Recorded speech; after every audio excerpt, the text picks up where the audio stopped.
Hello, topic for today is royal jelly composition. So, what is royal jelly? Royal jelly is a protein rich secretion which is produced by the worker honeybees for the larvae of the different castes.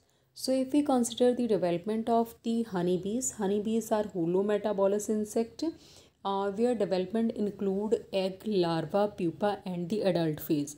For the development of the queen development take place within 16 days, whereas if we talk about the worker honeybee, development required 21 days, and for the drone honeybee, the development take place within 24 days. So if we consider the development of any caste, let us consider the development of the queen.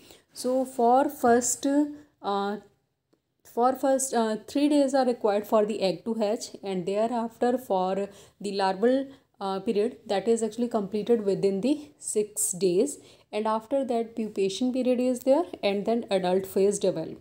So if we talk about the larva, for first 3 days diet is given royal jelly, and for the queen larva during the complete larval development only royal jelly is given. But if we consider the development of the worker, first 3 days are required for the egg to hatch.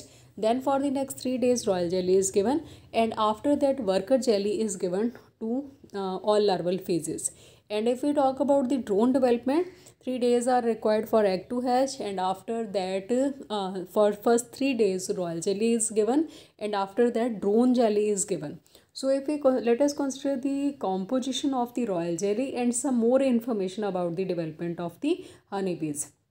So royal jelly is a nutrition which is given during the larval phase of all castes. So larvae of the honeybees that feed on the royal jelly. And if we talk about the queen honeybee, and for the development of first instar to the fifth instar, royal jelly is given, and that particular development usually take place within 4 to 9 days, and for that only royal jelly is given. But if we talk about the worker larvae development for first 3 days, because 3 days are required for the egg to hatch, so for 4 to 6 days royal jelly is given, and after that 6 to 9 days the worker jelly is given, and total 6 days are required for the larva to develop in all castes.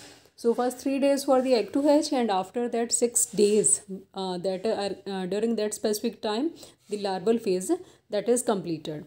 So whereas if we talk about the drone, so first for 3 days, it means 3 days are required for the egg to hatch, and thereafter from 4 to 6 days royal jelly is given, and from 6 to 9 days it is the larvae are fed on the pollen and the honey mixture.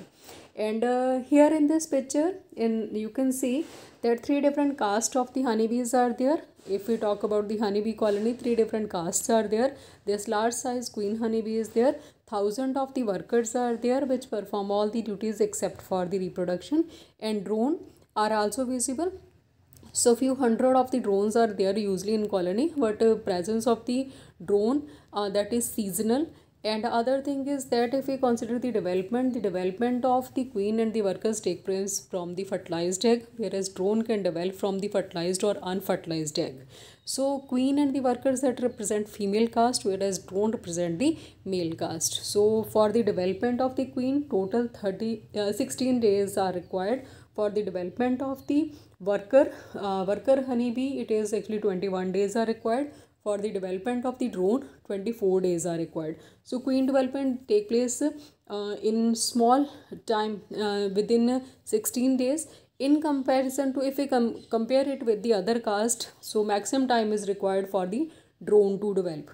And next, if we talk about the larval diet, so 5 instars are there in queen, and similarly 5 instars are there are formed during the development of the worker, and similarly 5 instars are there during the development of the drone. So for the larval phase, only in case of queen, for the larval phase only royal jelly is given, but for the workers, for first 3 days of the larval development, royal jelly is given, and thereafter worker jelly is given. And after that, if we talk about the drones, so first 3 days royal jelly, and after that honey mixed with pollen grain that is given for the to the larvae of the drones.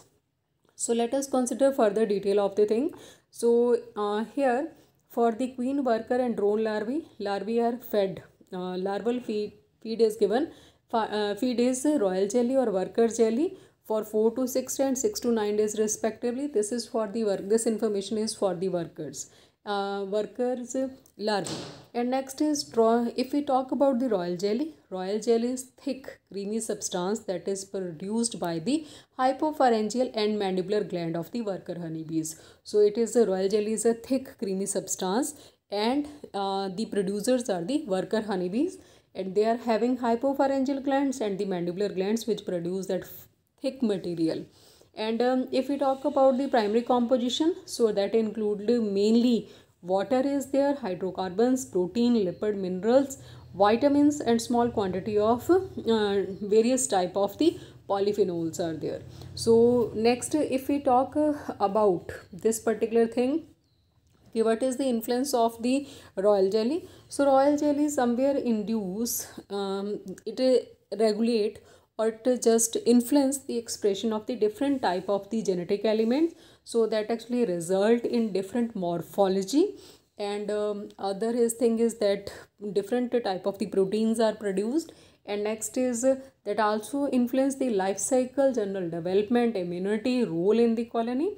So it is if we compare queen and the workers, so both possess same type of the chromosome, and diploid number is 32. So you can see that it is only the difference of the diet that actually cause this difference.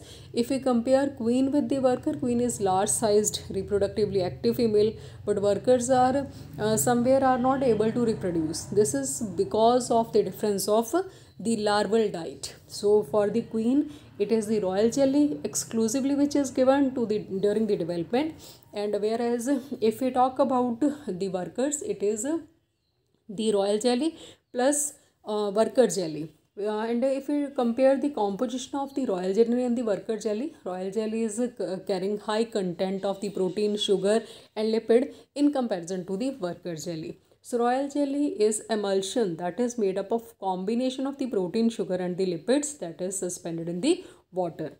So next, so further in the royal jelly, along with the protein, carbohydrate, lipid, vitamin, flavonoids, minerals, polyphenol, and other biological active substances are also there that influence the expression of the different genetic element and ultimately influence the general development.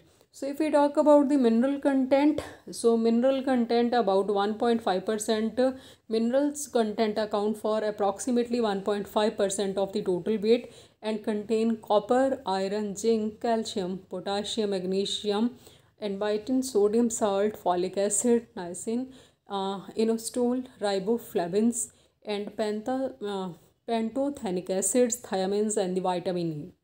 So here the picture of the larvae. So it is just a section of a colony. Here C-shaped larvae are visible, white colored C-shaped larvae are visible.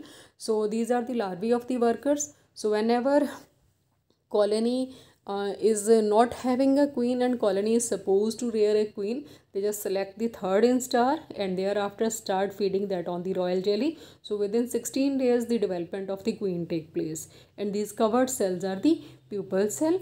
So next, worker honeybees can be seen while performing the different duties. They generally provide nourishment to the development of the they just provide required things for the development of the honeybees. So this is all for today. Thank you.